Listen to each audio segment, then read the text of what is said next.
تكملي يوم كمان على أزادرم أو سكينوريتش استني ثانية، انك ممكن تكوني بتستخدمي كريم قوي جدا بس بطريقة بتخليه يديكي أسوأ نتيجة ممكنة. في الفيديو ده بقى هقولك مين فيهم آمن للحامل والمرضعة، وكمان ايه الأخطاء اللي بيعملوها ناس كتير بتخليهم يقولوا ان الكريمات دي مش جايبة معاهم نتيجة، مع ان الحقيقة المشكلة في الاستخدام.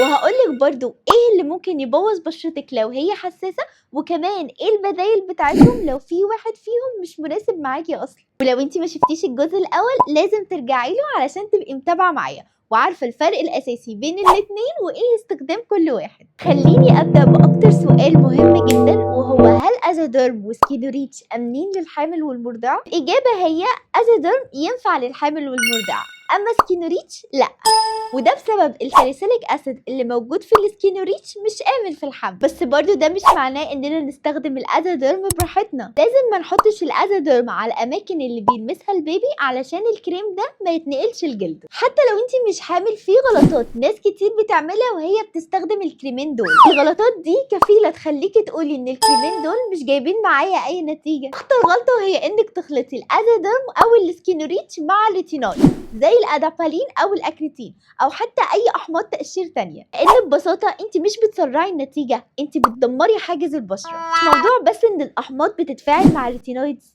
لا ده كمان تقشير اوفر على بشرتك يدمرها مش يبوظها، وهتلاقي حبوب قد كده طلعت. ساعتها بقى هتقولي الكريم وحش ومش جايب نتيجه. والاسوأ واللي الناس كتير بتقع فيه ان كل ما زودت الكميه يعني نتيجه اسرع، بس الحقيقه العكس، كل ما تزودي الكميه كل ما يزيد معاها الضرر والتهيؤ مش سرعه العلاج. وبرضه لو استخدمتي كميه قليله جدا مش هتديكي اي نتيجه. عشان كده لازم ترجعي للجزء الاول لو ما شفتيهوش عشان الفكره تبقى واضحه ليكي وتعرفي تستخدميهم صح.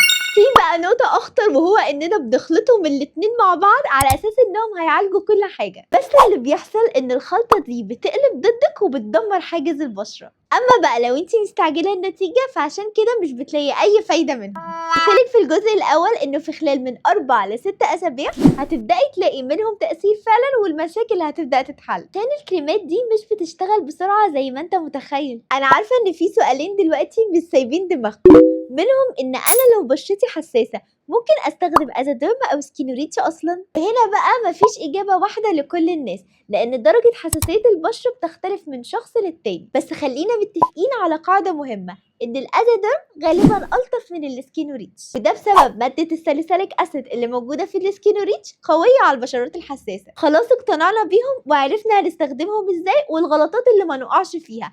يجي بقى السؤال المهم، رحت علشان اجيبهم لقيتهم ناقصين في السوق، اجيب ايه بديل ليهم؟ يعني بالنسبه للازادرم ممكن نجيب ازيكلير او سكينورين او ريفوكس ازاليك اسيد بس بتركيز اقل. مشكلتنا بقى في السكينوريتش عشان ملوش اي بديل، ساعتها هنضطر نجيب كريمات لكل ماده فعاله بس بنفس التركيز، الازاليك اسيد والساليسيليك اسيد. صدقيني اللي قلته مش كل حاجه، في اخطاء تانية بتبوظ النتيجه عند ناس كتير وهي مش واخده بالها منها. حابيني اكمل جزء تالت واكشف باقي الغلطات وازاي نتفاداها؟ اكتبولي في الكومنتس كملي، وما تنسيش السبسكرايب وتفعلي الجرس عشان توصلك كل الفيديوهات الجديده. اشوفكم الفيديو الجاي.